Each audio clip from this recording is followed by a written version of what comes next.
Hello అందరికీ. ఈరోజు మనం ఎంతో టేస్టీగా జ్యూసీగా ఉండే కోకోనట్ హల్వాని ఓన్లీ 2 ఇంగ్రీడియంట్స్తో ఎలా చేయాలో చూద్దాం.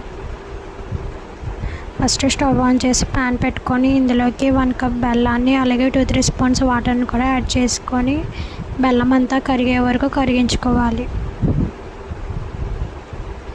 ఇలాగా బెల్లం అంతా కరిగి బాయిల్ అవుతున్నప్పుడు ఇందులోకి 2 కప్స్ కొబ్బరి తురుముని యాడ్ చేసుకోవాలి. కొబ్బరి తురుముని కూడా యాడ్ చేసుకున్నాక ఇదంతా బాగా మిక్స్ చేసుకోవాలి.